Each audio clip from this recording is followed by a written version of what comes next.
Hey hi friends, welcome to our YouTube channel. ఈరోజు ఈ వీడియోలో మనం మాట్లాడుకోబోయే topic Jammu and Kashmir elections. 2014 తర్వాత జరుగుతున్న అసెంబ్లీ ఎన్నికలు కావడం విశేషం. అంటే 10 ఏళ్ల తర్వాత జరుగుతున్న ఎన్నికలు. అంతేకాక ఆర్టికల్ 370 రద్దు తర్వాత జరుగుతున్న తొలి ఎన్నికలు కావడం మరో విశేషం. మొత్తం 114 సీట్స్ ఉన్న జమ్మూ అండ్ కాశ్మీర్ అసెంబ్లీలో 24 సీట్లు పాక్ ఆక్రమిత కాశ్మీర్లో ఉండగా 43 సీట్లు జమ్మూలోను 47 సీట్లు కాశ్మీర్లోనూ ఉన్నాయి. ఇందులో 7 ఎస్సీ 9 ఎస్టీ రిజర్వ్ సీట్లు. ఇక్కడ ఎలక్షన్ 3 ఫేజ్లో జరుగుతుంది. First phase September 18th, second phase September 25th, last phase October 1st జరుగుతుంది.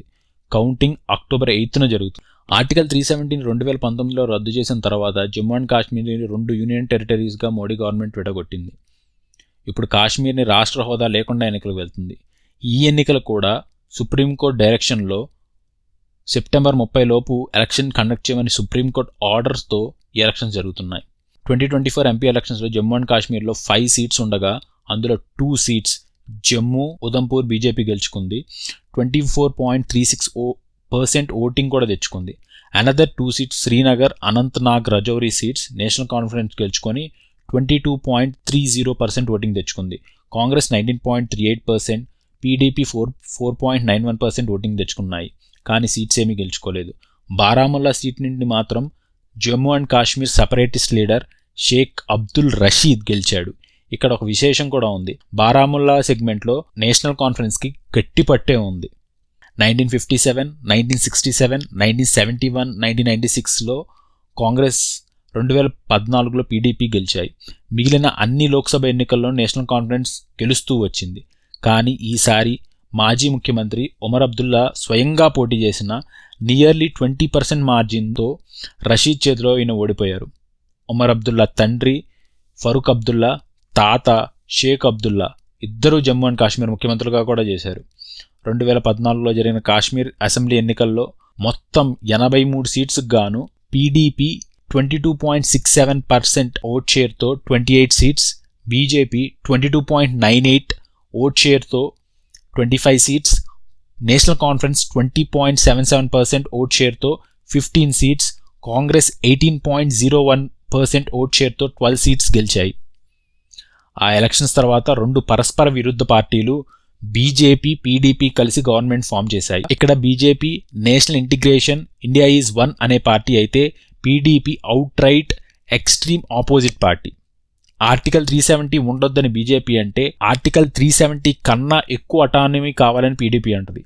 అలాంటి 2 పార్టీలు కలిసి గవర్నమెంట్ ఫామ్ చేసి 2018 వరకు కాశ్మీర్ని రూల్ చేశాయి.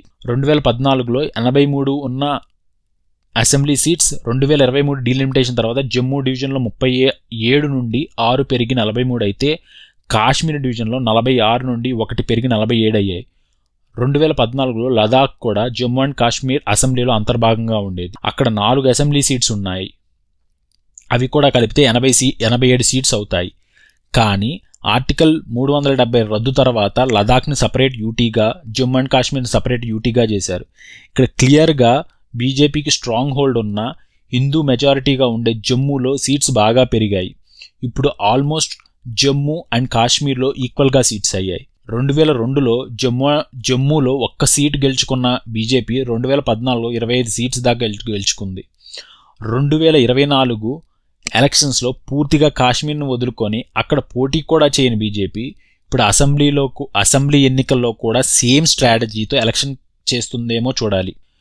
కాశ్మీర్ లోయ ప్రాంతంలో ఓట్ స్ప్లిట్ మీద బీజేపీ ఆశలు పెట్టుకుంది. ఇక్కడ ఓటింగ్లో ముస్లిమ్స్ మెజారిటీగా ఉంటారు కాబట్టి ఇక్కడ ఓటింగ్ నేషనల్ కాన్ఫరెన్స్, కాంగ్రెస్ కూటమి, PDP, Azad Democratic Progressive Azad Party, Apna Party, National Conference party leader CM Omar అబ్దుల్లాను ఓడించిన separatist leader engineer Rashid Awami Ittihadi Party, ఇంకా కొన్ని చిన్న పార్టీల మధ్య ఓట్ స్ప్లిట్ అవుతాయని బీజేపీ భావిస్తుంది.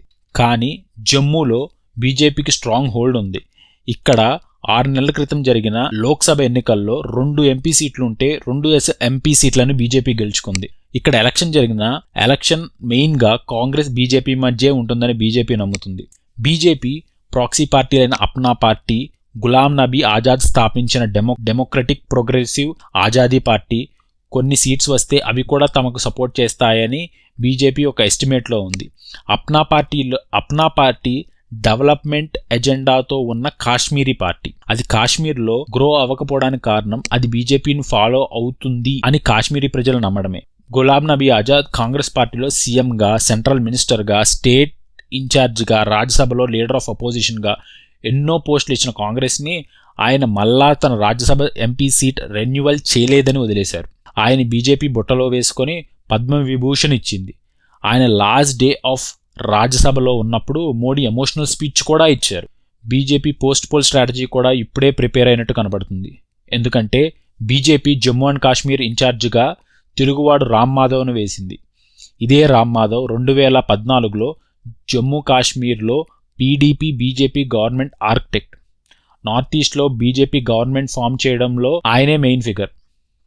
బట్ బీజేపీ ఆయన ఎప్పుడూ సరిగ్గా రికగ్నైజ్ చేయాల. 2014 ముందు దాకా నార్త్ ఈస్ట్ కాంగ్రెస్ అడ్డా, త్రిపుర కమ్యూనిస్ట్ కంచుకోట, అలాంటి చోట బీజేపీ జెండా ఎగరవేయడంలో కీ రోల్ ప్లే చేశారు. 2024లో రామ్ మాధవ్ మల్కాజ్గిరి ఎంపీ సీట్ను కోరుకున్నారు.